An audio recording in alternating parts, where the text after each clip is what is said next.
স্নিগ্ধ রেগে যাচ্ছে দেখে কায়া স্নিগ্ধর হাত ছেড়ে দিয়ে ওকে বোঝানোর জন্যে বলার চেষ্টা করলো। আমি এটা মেন করিনি, কিন্তু স্নিগ্ধ, যা পাপ তা পাপই। আমি এটা কায়া বাকি কথা বলার আগেই স্নিগ্ধ কায়ার দিকে চেয়ে আহাম্মক গলায় বলল, মানে তুই আমাকে ট্রাস্ট করিস না? ও ফাইন, আমি তো এটা জানতামই না। খুব ভালো। স্নিগ্ধ কায়ার হাত ছেড়ে দিল ভীষণ হতাশ ভঙ্গিতে। কায়ার চোখ টলমল করছে। ও অস্ফুটে বলল, ট্রাস্ট? আমাদের ঘনিষ্ঠ হওয়ার সাথে ট্রাস্টের কিসের সম্পর্ক? স্নিগ্ধ এবার মেজাজ হারিতে চিৎকার করে বলল, আছে সম্পর্ক। তোর কাছে আমার কাছে আশা পাপ মনে হচ্ছে আজ, নাকি? তার মানে আমি যে তোকে ভালোবাসি সেটা তোর কাছে কোনো মূল্য নেই, রাইট? কায়া ছোট ছোট শ্বাস ফেলে স্নিগ্ধ পাগল হয়ে গেছে। কিন্তু তার মানে এটা নয় যে ওকে ওর সাথে তাল মেলাতে হবে। কায়া দিবার নিজেকে শক্ত করে জবাব দিল, অন্তত এই ব্যাপারে তোমার সেফ ভালোবাসার মূল্য নেই। বিয়ে ছাড়া যা হবে তা পাপ, পাপই হবে। এটার সাথে ট্রাস্ট, আমার তোমাকে ভালোবাসা, এসবের কোনো মূল্য নেই স্নিগ্ধ, কোনো মূল্য নেই। স্নিগ্ধ চুপ করে কায়ার দিকে তাকিয়ে রইল। কায়া নিশ্চুপে উঠে দাঁড়ালো। ওনা ভালো করে গায়ে মেলে বেরিয়ে যাবে। হঠাৎ স্নিগ্ধ পেছন থেকে কায়ার হাত চেপে ধরে। কায়া আচমকা থেমে গেল ও পেছন ফিরে তাকালো। স্নিগ্ধ স্পষ্ট লক্ষ্য করেছে কায়া কাঁদছে। তার মানে কায়া এতটা কাছাকাছি আসা মেনে নেয়নি।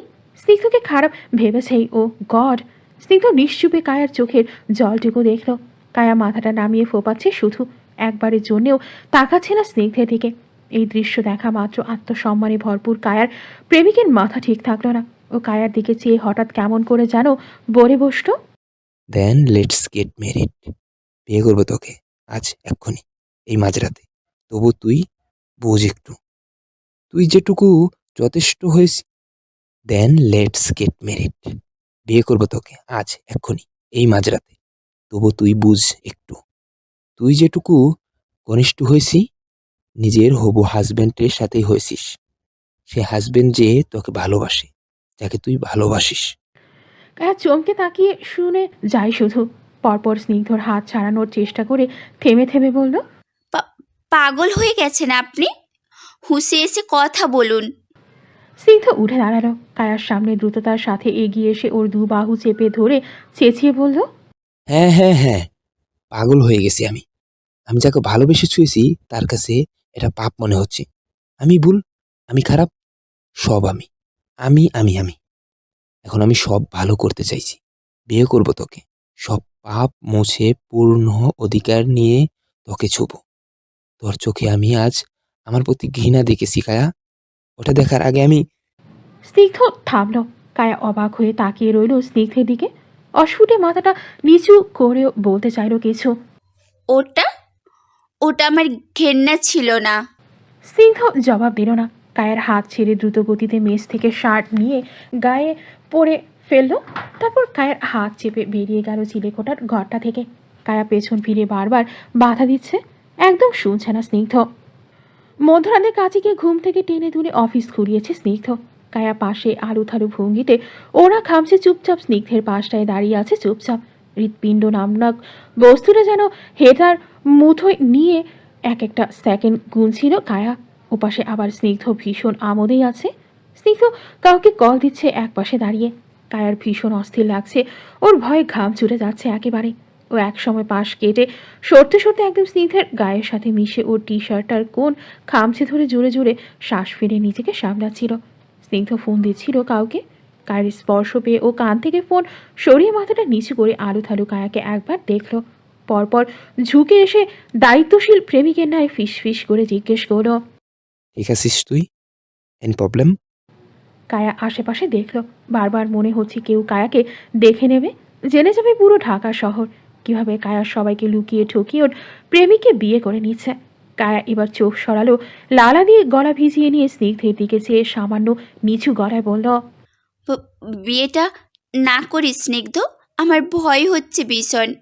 এভাবে কাউকে না জানিয়ে। কায়া পুরো কথা শেষ করার আগেই স্নিগ্ধের চোখের দিকে চেয়ে থেমে গেল। আলগোছে চোখ নামিয়ে নিয়ে চুপ হয়ে গেল। স্নিগ্ধ কড়া চোখে তাকিয়ে আছে কায়ার দিকে। কায়া হয়তোবা ভরকে যাচ্ছেও আরগোছে স্নিগ্ধের টি শার্ট ছেড়ে দিয়ে সরে যাবে, সাইন ওকে ধরে ফেললো তখনই। স্নিগ্ধ হতাশ শ্বাস ফেললো এ যাত্রায়, তারপর কাউকে কল দিতে দিতে বলল, কাউকে না জানিয়ে বিয়ে করেছি। এটা কে বলল? জানাচ্ছি একজনকে। তবে এটা এই জন্যে নয় যে আমি ভয় পাচ্ছি, এটা এই জন্যে যেন তোর মনে না হয় পোপার সাক্ষী না রাখার দরুন আমি কখনো এই বিয়ে অস্বীকার করতেও পারি। কায়া এবার অবাক চোখে তাকালো। সাক্ষীকে? স্নিগ্ধ উত্তর দিল না, শুধু চোখ টিপল দুষ্টু ভঙ্গিতে। কায়া ভয়ার্ত গলায় হঠাৎ কি মনে করে বলে বসল, কাব্য ইয়েস বেবস, তোর মাথায় তো দারুণ বুদ্ধি। স্নিগ্ধ হেসে হেসে ফোন কানে ধরেছে, তারপর ফোন কানে ধরা অবস্থায় ওপাশে চলে গেল কাব্যের সাথে কথা বলার জন্যে। কায়ার এবার নিজেকে পাগল পাগল বোধ হচ্ছে। কাব্য ভাই ওকে মেরেই ফেলবেন আজ। আর যদি উনি জিজ্ঞেস করেন এই মধ্যরাতে বিয়ে কেন করছে ওরা, কি জবাব দেবে কায়া? ও ঘনিষ্ঠ হয়ে গেছিল স্নিগ্ধের সাথে, এটা বলবে? কি ভাববেন কাব্য ভাই? বা হয়তো যদি ভেবে বসেন বড়লোকের ছেলে পেয়ে কায়া তার ভাইকে ফাঁসিয়েছে। এসব কাব্য ভাই যদি একবার মুখে উচ্চারণও করে ফেলেন, কায়া শেষ হয়ে যাবে একদম। সহ্য করতে পারবে না একদম ওসব জঘন্য কথাগুলো। কাব্য ভাই যদি তারপরও আরও খারাপ কথা বলেন। অস্থির কায়া এবার কি মনে করে দ্রুত কুহুর ফোনে কল দিল। কুহু ঘুমেছিল, কারণ মাঝরাতে কায়ার মতো কুহুর জীবনে কেউ নেই কাজী অফিসের সামনে দাঁড়ানোর জন্য, তাই বেচারি কুহু ঘুমাচ্ছে। কায়ার ফোন পেয়ে কুহু ঘুমের ঘোরে কোনো রকম ফোনটা রিসিভ করে কানে লাগালো। ঘুম ঘুম স্বরে হ্যালো বলতেই ওপাশ থেকে প্রায় কাঁদো কাঁদো গলায় কায়া বলে বসল, কুহুপু, আমি বিয়ে করেছি। কুহু শুনল আধো আধো চোখ খুলে। সেভাবেই পরপর ফোন একবার চোখের সামনে ধরে টাইম দেখে আবার কানে লাগিয়ে ভ্রু কুচকে ধরল। এই মাঝরাতে মশকরা করিস? না, সত্যি, প্লিজ দ্রুত মহাখালীর কাজী অফিসটায় আসো না। কায়ার দুটো কথা বললে এই যেন কেঁদেই ফেলবে ভাবটুকু এমন। পুরো বিষয় কুহুর মস্তিষ্ক হজম করা মাত্রই কুহু এবার লাফ দিয়ে বসলো বিছানায়। সন্দেহ নিয়ে বলল, স্নিগ্ধ ভাই তোর সাথে? হুম। কায়া স্নিগ্ধের দিকে চেয়ে আস্তে করে জবাব দিল। কুহু কপাল চাপড়ায় অতিষ্ঠ ভঙ্গিতে ফের জিজ্ঞেস করলো, মাঝরাতে বিয়ে না করে কালকে করা যেত না? রাতের মধ্যে তোদের এত কিসের তাড়া হয়ে গেল রে? বোঝা আমারে। বলা যাবে না, তুমি প্লিজ এসো কুহুপু, প্লিজ। না হলে একা একা আমি জ্ঞান হারিয়ে ফেলবো চিন্তায়, প্লিজ। কায়া জোরে জোরে শ্বাস নিতে নিতে বলল। ওর হাঁপানি হচ্ছে ভীষণ, এক প্রকার পায়ে যেন পড়ে যাচ্ছে কুহুর। কুহু কায়ার এহেন দুরবস্থা দেখে দ্রুত ওড়না গায়ে জড়িয়ে নিল। বাসার চাবি হাতে বেরোতে বেরোতেই দ্রুত গতিতে বলল, আমি বেরিয়ে পড়েছি, আসছি আমি। শান্ত হতো তুই। স্নিগ্ধ ভাইয়া কই?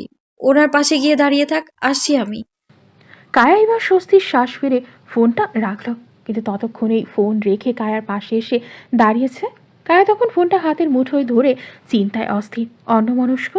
স্নিগ্ধ ছোট শ্বাস ফেলে কায়ার কাঁধের একপাশে চেপে নিজের দিকে মিশিয়ে নীরবে কায়ার চোখের দিকে তাকালো। কায়াও তাকালো তখন। স্নিগ্ধ চোখে মেলল, তারপর হালকা ঝুঁকে দুষ্টুমি নিয়ে বলল, আর আধা ঘন্টা পর তোর হাজব্যান্ড হবো কায়া। হাজব্যান্ডদের কিন্তু অনেক ধরনের হক থাকে, জানিস? কি কি হক? কায়াও বুঝে অবুঝ সেজে জিজ্ঞেস করলো। স্নিগ্ধ হেসে ওর নাক টেনে দিয়ে বলল, ভাবতে থাক, লাগলে গুগল কর, আমি হেল্প করব। স্নিগ্ধ দুষ্টু হেসে তাকাতেই কায়া রেগে ওর বাহুতে একটা চিমটি কাটল। হাসতে হাসতে স্নিগ্ধ আলগোছে কায়ার কপালে চুমু খেলো। তারপর কায়ার বুকটা ধক করে উঠল হঠাৎ। ওর গুগল করার প্রয়োজন নেই, একদম নেই। ও জানে সব, কিন্তু ও এখন কি বলবে? ওদের লুকিয়ে একা একা বিয়ে এসব করার কথা ভাবে কি করে এই লোক? কায়ার তো এক্ষুনি আত্মা শুকিয়ে যাচ্ছে পরবর্তীতে কি হবে সেটা ভেবেই। আর একে দেখো, তার কি আগ্রহ খুশি। কায়ার রাগে দুঃখে মুখ বাঁকানো। কুহু চোরের মতো ফ্ল্যাটের দরজা লক করে নিচে নামতেই দেখে কাব্য ওর বাইক স্টার্ট দিচ্ছে। কুহুকে দেখে কাব্য থামলো। কুহু কাব্যের মুখের দিকে তাকালো। এই লোকে কি জানে ওদের বিয়ের কথা? কুহু কাব্যের মুখটা ভালো করে লক্ষ্য করলো। আসলে কি রেগে টেগে আছে নাকি? রাখবেই বা কেন? নিজে প্রেম করছে না, করছেই তো অন্যের প্রেমে বাধা দিলে কুহু তো পেয়ারের উর্মির কথা সবাইকে জানিয়ে দেবে। জঘন্য পুরুষ একটা। কাব্যকে দেখেই কেন যেন কুহুর হঠাৎ আবার মেজাজ খারাপ হচ্ছে। কুহু পাশ কাটিয়ে চলে যাবে, পেছন থেকে ভীষণ গম্ভীর ঠান্ডা এক অভিব্যক্তি নিয়েই কাব্য কুহুটিকে চেয়ে বলল, বাইকে ওঠ। কুহু ভ্রু বাঁকিয়ে ফেললো তৎক্ষণাৎ, তারপর মুখ বাঁকিয়ে দুপা হাঁটা শুরু করে বলল। দরকার নেই, আমি একাই যেতে পারবো। কাব্য ইঞ্জিন স্টার্ট করছিল, ওটা করা থামিয়ে ভ্রু কুচকে বলল। এ মাঝরাতে একা হেরে যাবি? তো কুহু থেমে ভ্রু বাঁকিয়ে পেছন ফিরে তাকালো কাব্যের দিকে, তারপর একটু থেমে কাব্যের মুখের দিকে চেয়ে হঠাৎ ঠান্ডা শীতল গলায় বলল। পেছন থেকে ছুরি ছোবল মারা তো মানুষের কাজ, কোনো হিংস্র প্রাণী বা ভূত প্রেত এতটাও খারাপ হবে না সম্ভবত। বলেই কুহু মেজাজ দেখিয়ে জোরে জোরে পা চালিয়ে হাঁটা শুরু করলো। ওদিকে কুহুর কথা শুনে কাব্যের পূর্ব থেকেই খারাপ মেজাজ আরও গরম হয়ে গেল। ও এবার বাইক থেকে নেমে হনহনিয়ে এগিয়ে হঠাৎ হাঁটতে থাকা কুহুকে আচমকা কাঁধের ওপর শূন্যে তুলে নিয়ে সোজা সপাটে বাইকের ঠাস করিয়ে বসিয়ে দিল। কুহু তো চমকে উঠেছে রীতিমতো, হাঁ করে কিছুক্ষণ এসব দেখে পরপর চেঁচামেচি করতে যাবে। কাব্য ঠান্ডা গলায় স্রেফ শাসালো। তোর এক চিৎকার আর স্নিগ্ধের বিয়ে আটকানোর জন্য যথেষ্ট। মাথায় এটা থেকে থাকলে চুপ করে বস। কুহু পরপরই চুপ হয়ে গেল রোবটের ন্যায়। কাব্য কুহুকে বাইকে বসিয়ে জোর করে ওকে একটা হেলমেট পরিয়ে দিয়ে রাগী গলায় বলল। হেলমেট খুলবি না আর চুপ করে বসে থাকবি, না হলে তোকে আর ওই বিয়ে পাগলা দুটোকে মাথায় তুলে আর শূন্য আছাড় মারবো। কুহু তবু জেদ দেখিয়ে হাত পা ছোড়াছুড়ি করে হেলমেট খোলার চেষ্টা করো। ও বসবেই না কোনো মূল্যেই লোকের বাইকে, কখনোই না, মরে গেড়েও না। কাব্য সেটা দেখে কুহুর মাথায় চাপা হেলমেট দুহাতে ওর মাথার উপরে চেপে ধরে থাকলো। কুহু এইবার আর জোর দেখিয়েও হেলমেট খুলতে পারল না। গরম চোখে কাব্যের দিকে তাকালো। কাব্য আজ এসবের ধার ধারল না একটুও। ও চোখ দিয়ে শাসিয়ে স্রেফ বলল। মেজাজ খারাপ করাবি না Kuhu. I said no means no. Kabya শেষের কথাটা কিছুটা ধমকেই বলল। কুহুর বুকটা ধুক করে উঠল তেমন আগের মতো। সেই পুরনো কাব্য ভাই, পুরনো তার ধমক, তার রাগ, তার চোখ রাঙানো সব একই আজ। অথচ কুহু, ওর মনের অনুভূতি কাব্য ভাইয়ের প্রতি আর এক নেই। কেমন যেন বদলে গেছে এতদিনে। কুহু চুপচাপ হেলমেটের আড়ালে কাব্যের চোখের দিকে চেয়ে রইল কেন যেন। পরপর আলগোছে চোখ সরিয়ে নিল। তাকানোর কি দরকারি পাষাণ লোকের দিকে। হৃদয় ভেঙেছে ওর। এখনও ওই সব কান্না বিলাপের আর্তনাদ কুহুর কানে করুণ সুরে বাজে। কাব্য বাইকে উঠে বাইক চালু করলো। কিছু দূর যেতেই ব্রেক কাটতেই কুহু আচমকা সামলাতে না পেরে ঝুঁকে এসে দুহাতে কাব্যের কাঁধের শার্ট খামচে ধরল আতঙ্কে। বড় বড় শ্বাস ফেলে কাব্যের শার্ট মুঠোতে খামচে ধরল। একটা স্পর্শ কাব্যের বুক তাৎক্ষণিক কেমন যেন একটা করে উঠল তখন। ও থেমে গেল, ওর চোখ সহসা চলে গেল কাঁধের শার্ট খামচে ধরা কুহুর হাতের দিকে। কুহু আতঙ্কে কাব্য ভাইয়ের শার্ট খামচে ধরে চেঁচিয়ে বলে যাচ্ছে। আস্তে চালান বাইক, জানের মায়া আপনার না থাকলেও আমার আছে। কাব্য সেসব শুনছে না। ও আলগোছে কুহুর হাতের থেকে চোখ সরিয়ে আয়নায় তাকালো। হেলমেটের আড়ালে কুহু চোখ মুখ কুচকে রেখেছে। ওই মুখের রাগী ভাবটুকু দেখে কাব্যের হোশ ফেরে। ও ছোট দীর্ঘশ্বাস ফেলে বাইক চালানোতে মন দিল আবার। বুকের ভেতর জমে ওঠা উপচে পড়া দীর্ঘশ্বাস না বলা কথাগুলো বুকেই চেপে রইল, বলা হয়ে উঠল না আর। বাইক থামলো মহাখালীর কাজী অফিসের ঠিক সামনে। স্নিগ্ধ কায়া আগে থেকেই সামনের রাস্তায় দাঁড়িয়ে। পুরো রাস্তা অন্ধকার, একমাত্র কাজী অফিসের ভেতর বাতি জ্বলছে। কাব্য কুহু নেমে দাঁড়ালো বাইক থেকে। বাইক থেকে নেমেই কুহু চোখ মুখ ভয়ঙ্কর কুচকে জেদ দেখিয়ে হেলমেট খুলে কাব্যের দিকে রাগি চোখে চেয়ে সেটা শব্দ করে বাইকের ওপর রেখে দিল। তারপর দুবার না তাকিয়ে হনহনিয়ে পেছন ফিরে হাঁটাতে হলো। কাব্য কিছুই বলল না, চুপচাপ সেটা দেখে তর্পে হেলমেট সুন্দর করে বাইকের হ্যান্ডেলে রাখলো। তারপর এগিয়ে এলো স্নিগ্ধের কায়ার দিকে। স্নিগ্ধ কায়ার হাত চেপে ধরেছে। কাব্যকে দেখা মাত্রই কায়া ভয় পেয়ে স্নিগ্ধের হাত ছাড়তে ব্যস্ত হয়ে গেল। জোর করছে বারবার, অথচ স্নিগ্ধ ছাড়লই না। ও কাব্যের দিকে শক্ত চোখে চেয়ে কায়ার হাত আরও চেপে ধরে নিজের হাতের মুঠোয় নিল। হয়তোবা কাব্যের সাথে টক্কর দিতে চাইছিল। অসভ্য ছেলেটা হাত ধরে আছে। কায়া এবার প্রায় কাঁদো কাঁদো হয়েই ফিস ফিস করে বলল। ছাড়ুন, কাব্য ভাই আসছে। স্নিগ্ধা যেন শুনেও ওসব শ্মশানে নেই। কাব্য ওদের ঠিক সামনে এসে দাঁড়ালো। কুহু দাঁড়িয়েছে কায়ার পাশে। কায়ার ওপর হাতটা ধরে ভ্রু কুচকে কাব্যের দিকে তাকালো। কাব্যের চোখ সবার আগে ওদের হাতের দিকে গেল। স্নিগ্ধা তবুও ভীষণ স্বাভাবিকভাবে তাকিয়ে আছে বড় ভাইয়ের দিকে। কাব্য শীতল চোখে তাকাতেই কায়া এবার জোর করে স্নিগ্ধের হাত থেকে ওর হাত ছাড়িয়ে নিয়ে কুহুর হাত ধরে ফেললো শক্ত করে খামছে। কি ভাবছেন কাব্য ভাই, কে জানে এই স্নিগ্ধকে জানে মেরে ফেলতে ইচ্ছে হচ্ছে এইবার ওর। অসভ্য ছেলে একটা। কাব্য এবার স্নিগ্ধের দিকে তাকালো। স্রেফ গম্ভীর গলায় আগে পিছিয়ে কিছু না বলে বলে উঠল। সিরিয়াসলি স্নিগ্ধ, এই মাঝরাতে? First we can talk about this with our parents, right? স্নিগ্ধ থামল, তারপর ওদের ঘনিষ্ঠ হবার কথা লুকিয়ে বলল, নো উই কান্ট। আমার বিয়েটা করা দরকার এক্ষুনি। কেন? কাব্য ভ্রু কুচকে ফেলল। কায়া চোখ নামিয়ে ফেলেছে ততক্ষণে। খোদার রহম করো, কাব্য ভাই যেন জেরা না করে বসেন। ওদের এসব ঘনিষ্ঠতার কথা জেনে গেলে লজ্জায় মরে যাবে কায়া। স্নিগ্ধ স্বাভাবিক গলায় বলল, দরকার ভাইয়া, শুধু এটা জেনে রাখো, নাহলে আব্বু আম্মুকে না জানিয়ে আমি এত বড় স্টেপ একা নিতাম না। আব্বু আম্মু যদি জেনে ফেলে?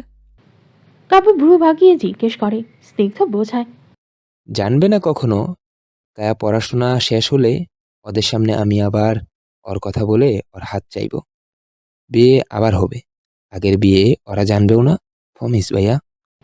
কাব্য এবার কায়ার দিকে চেয়ে কায়াকে দেখলো। কায়া ছোট একটা মেয়ে, 2 বছর ধরে রিলেশনে আছে। নিজের ভাইকে এত ছোট একটা মেয়েকে ভালোবাসার জন্য পেটাতে মন চাইছে কাব্যে। কাব্য এবার কিছুটা বিরক্তি নিয়েই স্নিগ্ধকে বলল, কায়া ছোট বাচ্চা একটা মেয়ে, মাত্র টেনে পড়া মেয়ের সাথে রিলেশন করে কোন ছাগলে? অপেক্ষা করেছে তো না ওর বড় হওয়া অবধি। স্নিগ্ধ এবার হেসে হেসে মজা পেয়ে বলল, ও ছোট? কে বললো তোমাকে? তুমি তো জানো না আমি কাছে এলে। সঙ্গে সঙ্গে কায়া চিমটি কাটতেই স্নিগ্ধ হঠাৎ থেমে গেল। কথাগুলো গিরে কোনো রকম কাশতে কাশতে বলল, উম, হুম, আসলে আসলে চোখের সামনে লাভ বাইট করলে কন্ট্রোল করা যায় না ভাইয়া, তাই আর কি। শাট আপ বেয়াদব। বাকি কথা শোনার আগে কাব্য অশ্লীল কথা শুনে ধমকে উঠল তাৎক্ষণিক। স্নিগ্ধ পরপর চুপ হয়ে গেল। কাব্য এবার কায়ার দিকে চেয়ে শীতল গলায় বলল, কায়া, তুই এই গাধাকে বিয়ে করতে চাস? তোর মত কি? ও তোকে ফোর্স করছে কোনোভাবে? আমাকে বল, বিয়ে হয়ে গেলে এটা নিয়ে কান্নাকাটি করে লাভ হবে না। Think twice. কায়া চোখ নামিয়ে নিল, মাথা নেড়ে নিচু গলায় বলল, ও ও জোর করিনি আমাকে। ও। সম্বোধন শুনে কাব্য ভ্রু কুচকাল। কি প্রেমময় সম্বোধন! এত ছোট একটা মেয়ে প্রেম করে বিয়ে করে ফেলেছে, বা আজকাল জামানাটাই অনেক ফাস্ট।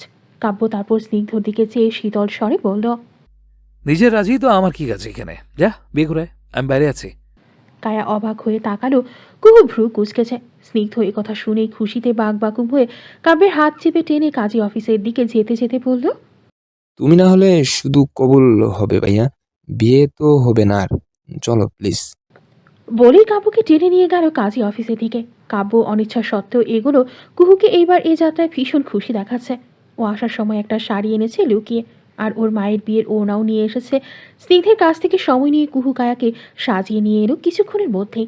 মেকআপ বলতে শুধু একটু রেড লিপস্টিক, কাজল, এটাও কুহু এনেছিল সাথে। কায়াকে বসানো হলো স্নিগ্ধের পাশে। কাজী কাগজপত্র রেডি করে ফেলেছে ততক্ষণে।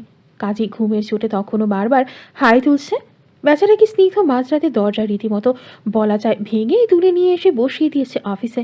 কাজী ঘুম ঘুম স্বরে কাগজের লেখা পড়ে এবার বললেন, কায়ার দিকে চেয়ে বললেন, 10,000 টাকা দেনমোহর ধার্য করিয়া।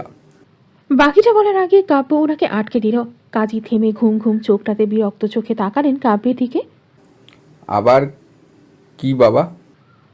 কাব্য জবাবে স্নিগ্ধের দিকে চেয়ে বলল, এত কম দেন মোহর কেন?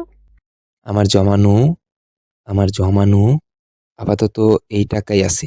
টিউশনির টাকা তো আসেনি, আর মাসেরও শেষ। আব্বু এখনো টাকা দেয়নি।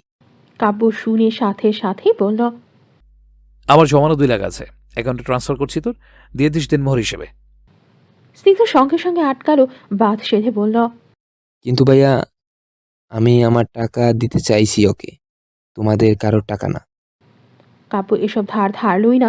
স্বাভাবিক ভঙ্গিতে টাকা ট্রান্সফার করতে করতে জবাব দিল, ধার দিচ্ছি, টাকা পেলে ফেরত দিবি। দুনিয়ার কোনো কিছুই ফ্রিতে মেলে না, তাই এত রিয়েক্ট করার কিচ্ছু নাই। স্নিগ্ধ কাব্যের কথার ধরন শুনেই হেসে ফেলল।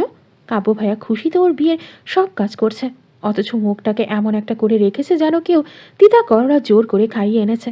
কাব্য টাকা ট্রান্সফার করার পর কাজী আবার আরেকটা হামি তুলে বলা শুরু করেন, 2,10,000 টাকা দেনমোহর ধার্য করিয়া আনোয়ার সিদ্দিকের ছোট পুত্র সাহেবীর সিদ্দিক স্নিগ্ধাকে বিয়ে করিতে চাইলে বলুন মা কবুল। কায়ার বুক ভীষণ রকমের ধরফর করছে, ওর গলা কাঁপছে ভীষণ। বারবার চোখের পাতায় বাবা মায়ের মুখ ভেসে আসছে, যাদেরও এই বিয়ের মাধ্যমে ঠকাচ্ছে।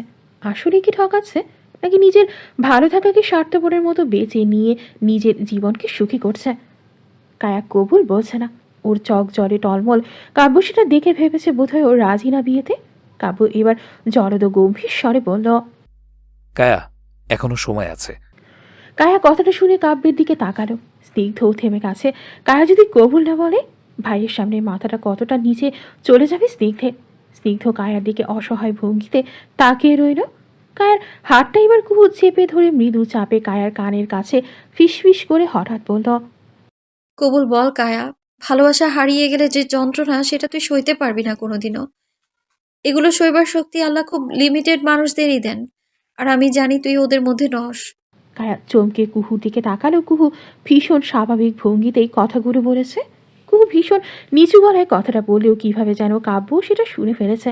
ও চুপ করে কুহুর দিকে চেয়ে রয়েছে। কুহু মনে এত কষ্ট জমিয়ে রেখেছে, অথচ কাব্য কিছুই করতে পারছে না ওর জন্য। ভেতরে কেমন যেন একটা পড়তে লাগলো কাব্যের। ও চুপচাপ দাঁড়িয়ে রইল নিজের জায়গায়, কুহুর দিকে চেয়ে অপলক। কায়া কুহুর থেকে চোখ সরিয়ে কাজের দিকে তাকালো। কুহুর এক একটা কষ্টের দৃশ্য, 6 বছরের দীর্ঘ সংগ্রাম দেখা কায়ার নিজের চোখে। ওসব কায়া আসলেই সইতে পারবে না, সহ্য করতেও পারবে না ভালোবাসা হারানোর যন্ত্রণা। হয়তো সেটা ভয় থেকেই কায়া দ্রুত বলে উঠল। কবুল, কবুল, কবুল। কায়ার এভাবে এক শ্বাসে বলা দেখে কাজী কিছুটা কেসে উঠে বললেন। একসাথে এভাবে বলবেন না মা। আচ্ছা, তবুও বলে ফেলেছো, ভালোই করেছো। তোমাকে কষ্ট করতে হলো না আর। আসলে ঘুম পাচ্ছে তো, তোমরা যত দ্রুত করবে ততই লাভ। এটা শুনে কায়া লজ্জায় লাল হয়ে মাথা নামিয়ে ফেলল। স্নিগ্ধ তো শুনে হু হু করে হেসে উঠেছে। কাব্যর মাথায় গাঁটটা দিতেই স্নিগ্ধের হাসি থামলো তখন। স্নিগ্ধের বেলায় একই ব্যাপার। ও কায়া ঠিক মুখের দিকে পুরো সময় চেয়ে 3 বার কবুল বলেছে। কাজী স্বাক্ষর নিলেন। তারপর স্বাক্ষর করা মাত্র স্নিগ্ধ ভীষণ আগ্রহ নিয়ে কাজীকে জিজ্ঞেস করো। ব্যাস এটুকুই কাজী হুজুর। আমি তো ওর হাজব্যান্ড এখন থেকে, সম্পূর্ণ হালাল তো। কাব্য তখন কাগজটার ছবি তুলে রাখছিল প্রুফ হিসেবে। স্নিগ্ধর কথা শুনে ভ্রু কুচকে তাকালো। এই ছেলে এতটাই অসভ্য বেয়াদব, বড় ভাই অব্দি আশেপাশে মানছে না। ইতর একটা। কুহু তো কথা শুনেও শব্দ করে হেসে উঠেছে। টিপ্পনি কেটে বলেছে ও। হ্যাঁ স্নিগ্ধ ভাইয়া, আপনি হালাল, একদম তাজা তাজা হালাল হাজবেন্ড আমার কায়া বেবির। বাঁচা গেল। স্নিগ্ধ স্বস্তির নিঃশ্বাস ফেলল যেন। স্নিগ্ধ কায়া পেছনে একসাথে গল্প করে করে আসছে। কুহু কাব্যের সামনে এসে হঠাৎ দাঁড়িয়ে গেল। কাব্য কুহুকে সামনে দেখে হাঁটা থামিয়ে দাঁড়িয়ে গেল। কুহু দিকে তাকালো। কুহু ইচ্ছে না থাকা সত্ত্বেও শেষমেশ না পড়ে ভীষণ অনাগ্রহ নিয়ে এদিক ওদিক চেয়ে চেয়ে বলল। আপনার সাথে কথা আছে। কাব্য ভ্রু বাঁকালো। সূর্য কোন দিক থেকে উঠলো আজ? তুই কথা বলবি আমার সাথে? কুহু নাক মুখ কুচকে বলল। রাত এখন, সূর্য রাতে ওঠে। কাব্য বুঝতে পারল ওর মজাকে কুহু 2 পয়সার দামও দেবে না। তাই কথা না বাড়িয়ে স্বাভাবিক গলায় জিজ্ঞেস করো। কি কথা? ওদের বাসর ঘর সাজানো লাগবে। কুহু এবার ভীষণ অস্বাভাবিকভাবে লাজ লজ্জাহীন মুখ অভিব্যক্তি নিয়ে সরাসরি বলে বসল। হোয়াট? কাব্য কেসে উঠল। কুহু চোখ মুখ কুচকে বলে ওঠে। হোয়াট কি? বিয়ে করেছে, বাসর ঘর দেখবে না? কাব্য ভীষণ অপ্রস্তুত হচ্ছে। নিজের হাতে ছোট ভাইয়ের বাসর সাজাবে? ও গড! কাব্য অযথাই ওর হাত ঘুরি অযথাই ঠিক করার বাহানায় বলল। নিজে নিজে যা ইচ্ছে কর, আমি নেই এসবে। কিন্তু হেল্পটা আপনারই লাগবে, করলে করুন, না হলে আমি ব্লান্ডার করে দেব।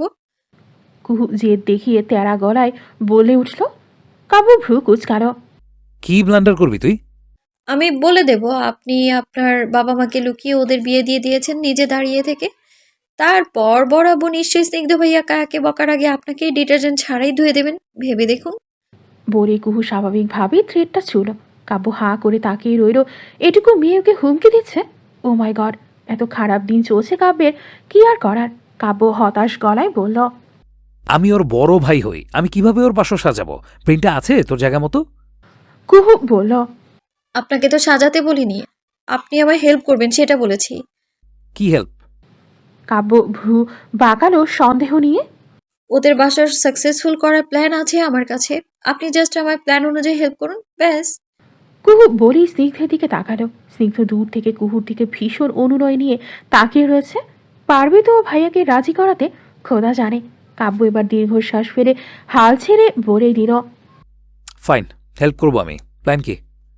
কুহু গম্ভীর হয়ে তাকালো, এক হাতে অবশ্য কাব্যের আড়ালে স্নিগ্ধের দিকে চেয়ে থামস আপ দেখালো। স্নিগ্ধ খুশিতে কায়ার দিকে চেয়ে চোখ টিপে বলল, আমার বোন আসলেই জিনিয়াস।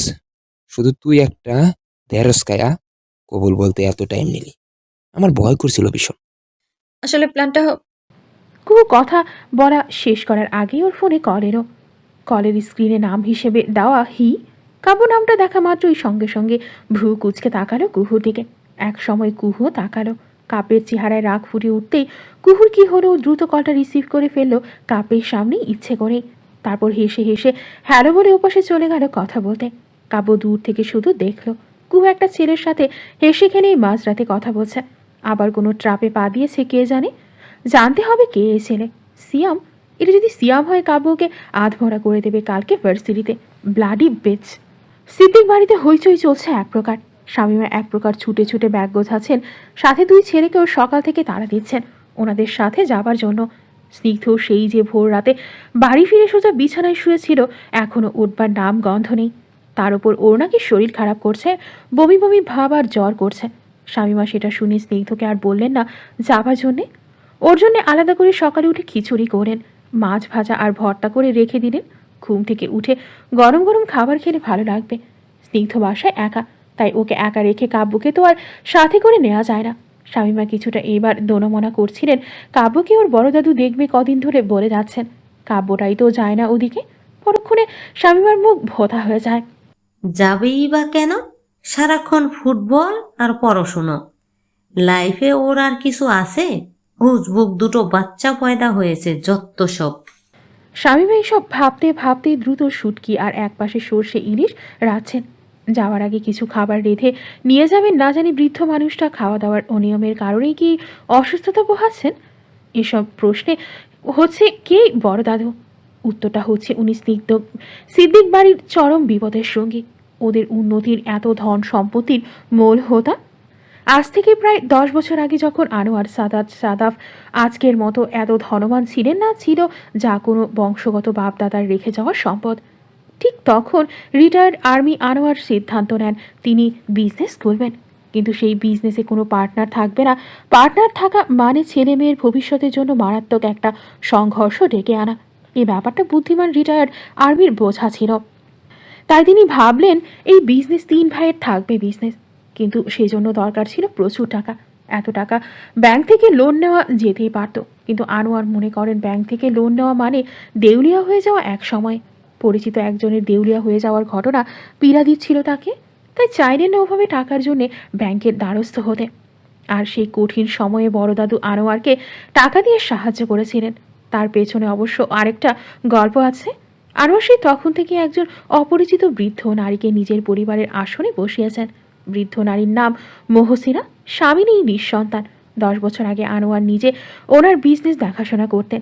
এখন আনোয়ারেরও বয়স হয়েছে, তাই এখন ওনার বিজনেস দেখাশোনা করার জন্যে বছরখানেক ধরে একটা নতুন লোক ঠিক করে দিয়েছেন।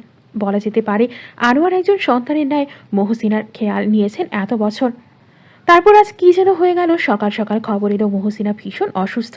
আনোয়ার যেন জরুরি প্রয়োজনে তাকে দেখতে আসেন ভাইয়ের বউদের সাথে নিয়ে। ঘুম থেকে উঠে এমন একটা অপ্রত্যাশিত খবরে আনোয়ার খবরটা ঠিকই চমকেছেন। তারপর ব্যতিব্যস্ত হয়ে শামীমাকে খবর দিলেন। তারপরেই শুরু হয়েছে সিদ্দিক বাড়ির বউদের ছোটাছুটি। অতপর ঘণ্টা খানিকের মধ্যেই আনোয়ার স্ত্রী ভাইদের নিয়ে বেরিয়ে পড়েছেন দিঘির পাড় গ্রামের উদ্দেশ্যে। এবার আশ্চর্যের ব্যাপার হচ্ছে স্নিগ্ধ বাবা মা যেতেই ওভাবেই বিছানা থেকে ঠাস করে উঠে বসে গেল। এতক্ষণ এত কুকিয়ে যাচ্ছিল, অসুস্থতার বাহানায় মনে হচ্ছিল এক্ষুনি হয়তো বা মারাও যেতে পারে। অথচ শয়তানটার আসল রূপ এখন বেরিয়েছে। কাব্য পাশেই বসেছিল। স্নিগ্ধের এই রূপ দেখে কাব্য শুধুমাত্র ছোট একটা শ্বাস ছাড়ল। অবাক টবাক হলো না খুব একটা, কারণ ও এখন এক রাতেই স্নিগ্ধের নির্লজ্জতা দেখে অভ্যস্ত হয়ে গেছে। ছোটবেলায় ঠাস ঠাস থাপ্পড় খেলে বোধহয় আজ এরকম বড় ভাইয়ের সামনে অসভ্যতা করতে পারতো না। আর নাইবা পারতো এমন বাসর বাসর করে মরে যেতে। স্নিগ্ধ উঠে বসতেই কাব্য ভ্রু কুচকে ফোনটা জ্যাকেটের পকেটে রাখতে রাখতে ভ্রু কুচকে ফিসেল গলায় বলল, অ্যাক্টিং শেষ, রাইট? উঠে ফ্রেশ হয়ে আয়, আমি রুমে যাচ্ছি। স্নিগ্ধ শুধু মাথা নাড়ালো দুপাশে। কাব্য চুপচাপ বেরিয়ে গেল। স্নিগ্ধ এবার ঘড়ির দিকে তাকালো। বাইরে যেতে হবে কেনাকাটা করতে। স্নিগ্ধ কায়াকে শর্ত দিয়েছে পুরোটা দিন কায়া আজ বউ বউ হয়ে থাকবে। শাড়ি পরবে, স্নিগ্ধকে খাবার বেড়ে দেবে, আর ওরা একদিনের জন্য স্রেফ সংসার করবে। একটা সুন্দর স্বাভাবিক স্বামী স্ত্রীর সংসার। স্নিগ্ধ সময় দেখে চটজলদি কম্বল গায়ের ওপর থেকে সরিয়ে টাওয়াল ট্রাউজার নিয়ে চলে গেল ওয়াশরুমে। 10 মিনিটের শাওয়ার নিয়ে ওয়াশরুম থেকে বেরিয়ে দেখে ঘরে কেউ নেই, শুধু বিছানার ওপরে কায়া বসে আছে। দরজার সিটকিনি তুলে দেওয়া। কায়ার পরনে একটা সাধারণ সালোয়ার স্যুট, শাড়ি পরেনেও। স্নিগ্ধ সেটা দেখে নিজের মতো তোয়ালে দিয়ে মাথা মুছতে মুছতে আয়নার দিকে যেতে যেতে বলল, কিরে রেডি হসনি? শাড়ি না কিনে দিলাম, বললি না এখনো? কায়া তাকালো আয়নার সরাসরি স্নিগ্ধের দিকে। ওর চোখ টলমল করছে ভীষণ, এ যেন কেঁদেই দেবে।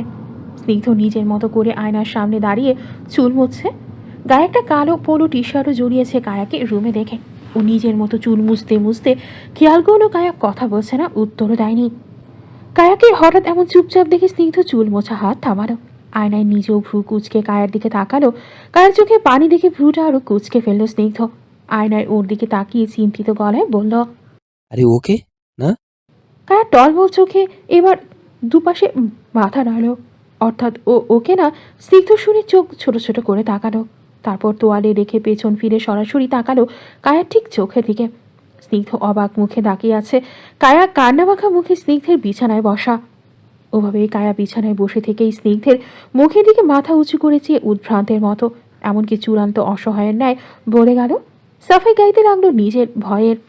এটা এটা না করলে হয় না স্নিগ্ধ, আমার কথাটা একটু রাখুন দয়া করে। আমি আমি মা বাবাকে ধোকা দিয়ে বিয়ে করেছি, এখন আবার এসব আমি পারবো না স্নিগ্ধ। আমার হাত পা কাঁপছে, এই দেখুন দেখুন একবার। সম্ভব না এসব আমার জন্য। আপনার জন্য হয়তো বা সহজ, আপনার এই বিয়েতে ভাই বোন আছে আপনার পাশে, কিন্তু আমার আমার এই বিয়েতে কে আছে বলুন? কেউ জানে না, আর জানলে ওরা যে কি করবে আমি নিজেও জানিও না। আমাকে সময় দিন প্লিজ, এক্ষুনি এসব না, প্লিজ স্নিগ্ধ, প্লিজ। কায়ার শেষের কথাটা বড্ড করুণ শোনালো। কেঁদে কেঁদেই যেন প্লিজ বলল স্নিগ্ধকে। স্নিগ্ধ রীতিমতো হতভম্ব। ও বোঝেনি কায়া এভাবে ওর কাছে অনুনয় করবে, অথচ ও তো জানে যে কায়ার বাসর রাত নিয়ে এই মত ছিল। কায়াকে জিজ্ঞেসও করেছিল স্নিগ্ধ। কায়া চুপ ছিল ঠিক আছে, কিন্তু সেটাকে তো স্নিগ্ধ লজ্জা ভেবে ভুল করে ফেলেছে, মস্ত বড় ভুল। কায়া রাজি না জানলে কখনোই কায়ার বিরুদ্ধে গিয়ে ওকে জোর করে স্নিগ্ধ এটা করতো না। স্নিগ্ধ নিজেকে সামনে নিল, দ্রুত পায়ে বিছানায় বসা কায়ার সামনে হাঁটু গেড়ে বসে কায়ের হাতটা নিজের হাতে চেপে নিজের দিকে টানলো। ততক্ষণে কায়া মাথা নিচু করে ফেলেছে, ঠোঁট চেপে কেঁদেই চোর ফেলেছে প্রায়। বেচারি বিয়ে বিয়ে মুষড়েই যাচ্ছে। এ এক নাজেহাল অবস্থা। এত সময় স্নিগ্ধ এটা খেয়ালই করো না। শিট, কায়া কি রাজি ছিল না বিয়েতে? কথাটা মাথায় আসা মাত্রই স্নিগ্ধ ভীষণ ভয় নিয়ে হঠাৎ জিজ্ঞেস করে বসল, তুই কি বিয়ে মানিস? সত্য করে বলবি? কায়া কান্না থামিয়ে স্নিগ্ধের দিকে তাকালো। চোখে চোখ মিলতে কায়া থমকালো। স্নিগ্ধকে ভীষণ স্ট্রিক্ট দেখাচ্ছে, সিরিয়াস হয়ে আছে মুখভঙ্গি। কায়া আস্তে করে নিচু গলায় জবাবে বলল, মানি। স্নিগ্ধকে এবার ততক্ষণে আশ্বস্ত হতে দেখা গেল। তারপর ও ভ্রু উঁচু করে কায়ার গোলগাল মুখের দিকে চেয়ে প্রশ্ন করল, বাসরাত নিয়ে তোর প্রবলেম, তাই তো? কায়া এবার অনুনয় চোখে স্নিগ্ধের দিকে চেয়ে রইল। ওই টলমলে দীর্ঘ দিঘির ন্যায় স্বচ্ছ দুই চোখের ইশারায় যা বোঝার স্নিগ্ধ বুঝে গেল। ও হালকা হেসে কায়ার মাথায় হাত রেখে মৃদু চাপ দিয়ে আদর আদর গলায় বলল, ফাইন, তুই যা চাইবি সেটাই হবে। আমি তোকে বিয়ে করেছি তোর মনের জাস্ট ভয়টা দূর করার জন্য। বাসর লাগবে না আমাদের, আমরা এমনই ঠিক আছি, লাইক বিবাহিত ব্যাচেলর। বলে মজা নিয়ে চোখ টিপল স্নিগ্ধ। কায়া অমন চোখ টিপ্পনিতে কান্নামাখা মুখে হেসে উঠল। স্নিগ্ধ হাসল কায়ার সাথে, হাসাহাসি কায়ার মুখটার দিকে চেয়ে বলল, আয় হায়, এই হাসিটার জন্যে সাহাবীর সিদ্দিক স্নিগ্ধের জানটাও কুরবান। কায়ার উত্তরে মাথাটা নিচু করে চোখে জল মুছতে মুছতে থিত চেপে হাসল। স্নিগ্ধ এবার বসা থেকে একটু উঠে এসে কায়ার কপালের মধ্যেখানে টিপ দেবার জায়গায় চুমু খেল। কায়া স্নিগ্ধের হাত চেপে ধরে চোখ বুঝল শান্তিতে। ডাফোডিল ইউনিভার্সিটি, সকাল 10টা। কাব্য আজ একটু সকাল সকাল এসেছে। কুহুর কার সাথে কথা বলেছে এই মাঝরাতে সেটা তো সন্দেহ করেছে কাব্য। এখন কেই ছেলে সেটা তো জানা লাগবে। এবং কাব্যের গাট ফিলিংস হচ্ছে ওই ব্লাডি বাস্টার্ড সিয়ামি কুহুকে আবার ফাঁসাচ্ছে। যেই শুনেছি কুহু কাব্যের কিছু একটা হয় সেদিন থেকেই কুহুর পেছনে পড়ে আছে। কাব্য ট্রান্সপোর্টে গাড়িটা রেখেই দ্রুত এগোচ্ছে। হাঁটতে হাঁটতে হাতের ঝুলিয়ে রাখা ব্ল্যাক লেদার জ্যাকেট গায়ে দিচ্ছে। আশেপাশের কয়েকটা মেয়ে তখন তাকিয়ে দেখছিল কাব্যের রাগি রাগি মুখে জ্যাকেট পরার ধরনটার দিকে। রিমি হঠাৎ কাব্যকে দেখতে দেখতে পাশের একজনকে বলেই বসল। বলেই চাপার আগে ফেটে যেতে যেতে আরও একবার কাব্যের যাওয়ার দিকে তাকালো রিমি। পাশের বান্ধবী রোজ শুধু হাসত। পর মুহূর্তের জবাবে দায়সারা ভাবে বলল, ওই উর্মিয়া বউ সাইকো একটা, শুনেছি কাব্যবের সাথে নাকি প্রবলেম হচ্ছে ওনার। সান্স একটা নিতেই পারিস। বলেই হাসতে লাগলো রোজ। রিমিও পাল্টা হাসছে। কাব্য হাঁটতে হাঁটতে হঠাৎ পাশে একটা স্টিক দেখে সেটা ওভাবে হাঁটার মধ্যে হাতে নিয়ে নিল। স্টিকটা রোল করতে করতে সোজা চলল সিয়ামের দিকে। ওখানেই ওর বন্ধুরা আড্ডা দিচ্ছে। কাব্য সোজা সিয়ামের টেবিলের সামনে দাঁড়িয়ে স্টিকটা টেবিলের উপর ঠাস করে চাপ দিয়ে ধরতেই সিয়াম স্টিকটা অনুসরণ করে সোজা কাব্যের মুখের দিকে তাকালো। সানগ্লাসের আড়ালে কাব্যের রাগী উপচানো চোখ বুঝতে না পারলেও সিয়াম বুঝতে পেরেছে গন্ডগোল তো কিছু একটা হয়েছেই। সিয়াম হালকা হাসার চেষ্টা করতেই কাব্য সোজা এক হাতে স্টিক ধরে অপর হাতে ওর কলার ধরে ফেলল। সিয়াম সাথে সাথে ভ্রু কুচকে ফেলল। কান্নার কলার ধরার হাতের দিকে একবার চেয়ে আবার কাব্যের দিকে ভ্রু কুচকে তাকালো। কাব্য মারাত্মক গম্ভীর গলায় সোজা সাপটা জিজ্ঞেস করল, তুই কাল রাতে কুহুকে কল দিয়েছিলি? কাব্য যদি হট ব্লাড হয়ে থাকে সেদিকে সিয়াম হচ্ছে কোল্ড ব্লাড। কাব্যের মাথায় রাগ সবসময় চড়েই থাকে, অথচ সিয়াম হচ্ছে শান্ত মাথার খিলাড়ি। ও কাব্যের হাতে মতো রাগি রাগি মাথা গরম করেন ও আস্তে ধীরে নিজের খেলাটা বুঝিয়ে দেয় অপর মানুষকে। সম্ভবত এই কারণেই কাব্যেরই রাগী ধমকে বলা কথাটা সিয়াম হজম করে নিল। পরপর মুচকি হেসে কলার থেকে কাব্যের হাত ছাড়িয়ে দিয়ে হাসি মুখে জবাব দিল, না তো। কাব্যের মিথ্যা হজম করতে পারল না একদমই। ও গতকাল কুহুর ফোনে সিয়ামের নাম্বার সেভ দেখেছে। কুহু আশ্রমে থাকার সময় সিয়ামের কল এসেছিল। তখন কাব্য দেখেছে। কাব্য এবার মুখটা ঝুঁকে আনলো সিয়ামের ঠিক মুখ বরাবর। দুটো পুরুষালী চোখ একত্রে মিলল একজনের চোখে অসম্ভব রাগ, না জ্যালাসি, আর অপরজনের চোখে ভীষণ ঠান্ডা কোল্ড। কাব্য হিসিয়ে বলল, don't try to be over smart Siam. যদি বুকের সাহস থাকে তাহলে স্বীকার কর। কিসের ভয় করছিস? কাব্য ইচ্ছে করেই যেন খোঁচালো সিয়ামের মুখ থেকে কথা বের করার জন্য, না হলে তো আবার মারপিট শুরু করা যাচ্ছে না। সিয়াম এবার সরাসরি কাব্যের চোখের দিকে তাকালো, তারপর উঠে দাঁড়ালো আস্তে করে।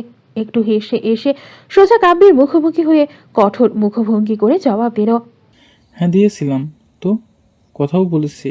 এখন কি কল রেকর্ড চাই তোর? তোর বোনকে পটাচ্ছি কীভাবে জানতে চাস? সিয়ামও ইচ্ছে করে কাব্যকে কাব্যের মতোই খোঁচাচ্ছে। কথাটা শুনেই কাব্য হাত মুষ্টিবদ্ধ করে ফেলেছে। তারপর সিয়ামের চোখে চোখ মিলিয়ে চোখের রক্তিম ইশারায় শাসিয়ে স্রেফ বলল, আর কল দিবি না ওকে। ও তোর কোনো গেম না সিয়াম, যা আমাকে হারানোর জন্য তোর খেলা লাগবে। ওকে ট্রেস করা ছেড়ে দে। সিয়াম হাসল। ব্রাউন কালারের জ্যাকেটের পকেটে দুহাত ঢুকিয়ে আরাম করে গা টান টান করে দাঁড়িয়ে কিছুক্ষণ উপরে তাকিয়ে ভাবার ভান করল। পরপর কাব্যের দিকে তাকিয়ে কাব্যকে ইচ্ছে করে রাগানোর জন্য শয়তানের মতো হেসে বলল, অনেক ভাবলাম রে, পারলাম না। আমি তো কল দিবই, প্রপোজ করারও ইচ্ছা আছে। তোর বোন কিন্তু আমাকে লাই দিচ্ছে, না দিলে নিশ্চয়ই আমি একটা মেয়েকে মাঝরাতে কল করার সাহস পেতাম না, রাইট? থিঙ্ক কাব্য, থিঙ্ক। তোর বোনকে গিয়ে এই শাসানোটা কর, আমাকে করে লাভ নেই। আমি এমনিতেও মানব না। আসলে সত্য বলতে তোর বোনটাকে হ্যাপি মনে ধরেছে, বিয়ে করলে বউ হিসেবেও মন্দ না। পরপর সিয়াম সামান্য হেসে মাথার পেছনটাকে চুলকে লজ্জা পাবার ভান করে বলল। পরপর কাব্যের দিকে চেয়ে গর্ব নিয়েই বলল, সম্পদ আমাদের তো তোদের মতোই। তোর বোন তো ভালো থাকবে। আমার বাবা এত বড় বিজনেসম্যান, আমিও বিদেশ সেটেল হচ্ছে। তোর তো খুশি হওয়া উচিত। বোনের জন্য এত ভালো পাত্র পুরো ঢাকা খুঁজে পাবি না তুই। ওদিকে ধীরে ধীরে কাব্য নিজের মেজাজ হারাচ্ছে। বারবার ওর মাথায় ঘুরপাক খাচ্ছে সিয়াম বলেছে কুহু লাইন দিয়েছে, আশ্বাসও দিয়েছে ও কথা বলেছে ওর সাথে। সত্য তো, কুহু না দিলে সিয়াম তো এতদূর আসতেই পারত না। সবটা কুহুর দোষ। কাব্যকে ও এতটা দৌদ ভুলে গেল। কাব্যের সাবস্টিটিউট খুঁজে পেয়ে গেল। কাব্য যে এসবে বলবে সিয়াম ভালো ছেলে না, কুহুর কাছে সেটাই কোনো দাম নেই। ও তো একদিন কাব্যকে ভালোবেসেছিল, ওর ভালোবাসা এতটাই দ্রুত ক্ষয় হয়ে গেল। ওদিকে সিয়াম ইচ্ছে করেই কাব্যকে খোঁচাতে শুরু করলো। একের পর এক কথা বলে ওর মাথায় আসলেও একটা বুদ্ধি এসেছে। ও আসলে কাব্যকে ইচ্ছে করেই রাগাতে চাইছে। তারপর কাব্য ওকে আঘাত করবে, সিয়ামে আঘাত নিয়ে কুহুর কাছে যাবে। কুহুর সহানুভূতি নেবে আর তারপর কুহুকে এভাবেই নিজের আরও কাছে টেনে নেবে সিয়াম। নারী জাতি তো হয় কোমল, বোকার হদ্দ একটা জাতি এরা, অল্পতেই গলে সব কিছু দিয়ে দেয়। হাহ, কুহু উফ, মারাত্মক একটা মেয়ে, শ্যামলা বর্ণের মেয়ে একটা, সিয়ামের মতো গৌরবর্ণের হৃদয় কেড়েছে। কে বলে ফর্সা ছেলেরা শ্যামলা মেয়েদের প্রেমে পড়ে না? এই তো সিয়াম পড়েছে, তো এত সহজে কি সিয়াম ওকে যেতে দেবে? কাব্যকে তো শালা বানিয়ে ছাড়বে নিজে, শত্রু থেকে সারা, বেশ জমবে ব্যাপারটা। সিয়াম এবার ইচ্ছে করেই কাব্যের কানের কাছে মুখ এনে হিস হিস করে হেসে হেসে অশ্লীল ভঙ্গিতে বলল, তারপর কি শুনবে? কুহু আমার প্রেমিকা হবে, প্রেমিকা থেকে বউ, বউ থেকে আমার বাচ্চার মা। বাকিটা বলার আগেই কাব্য এবার আচমকা সিয়ামের মুখে নাকে চূড়ান্ত ঘুষি দিয়ে বসল। সিয়াম আচমকা এমন আঘাত করাতে টাল সামলাতে না পেরে দু কদম পিছিয়ে গেল। রাগে কাব্য ফুঁসছে। সিয়াম নিজেকে সামনে নাকে হাত রাখলো, তারপর হাত চোখের সামনে এনে দেখে রক্ত। নাক ফাটিয়ে দিয়েছে শালা। সিয়াম এবার রক্তমাখা নাক নিয়েই হেসে হেসে বলল, কিরে ভাই, তুই কিসের জন্য এত জেলাস? এটা আবার কেমন সমীকরণ? তোর আসলেই বোন হয় তো, নাকি তোর ভিতরেই কিছু কিছু? হ্যাঁ হ্যাঁ। সিয়াম সন্দেহ ভরা গলায় মজা নিচ্ছে। কাব্য এবার রাগের মাথায় পাশ থেকে একটা স্টিক উঠিয়ে সেটা দিয়ে সিয়ামের গায়ে এলোপাথারি বাড়তে বাড়তে শুইয়ে দিল ওকে ফ্লোরে। রাগের তোপে থেমে গেছে একদম, বাড়তে বাড়তে চিৎকার করে বলতে লাগলো, বারবার বলেছি, বারবার ওয়ার্ন করেছি, ওর থেকে দূরে থাকলি না কেন সোরের বাচ্চা? ওরা ট্র্যাপ শেখাস, বাপ হবি ওর বাচ্চার, হওয়াচ্ছি তোকে আজ বাপ। কাব্য কি করতে যাচ্ছে বুঝতে পেরে তৎক্ষণাৎ সিয়াম হাত দিয়ে কাব্যের আঘাত আটকানোর চেষ্টা করলো। কাব্যের হুঁশ নেই, ও এলোপাথারি মারতে মারতে সিয়ামকে মাটিতে শুয়ে দিয়েছে। আশেপাশে কিছু ছেলে মেয়ে ভিডিও করছে। তানিমাজ ভার্সিটি আসেনি, না হলেও ঠিকই সিয়ামের প্ল্যান বুঝতে পারত। কাব্য রীতিমতো পাগল হয়ে গেছে, কি করতে যাচ্ছে ওর নিজেরও সেই বোধ শক্তি নেই।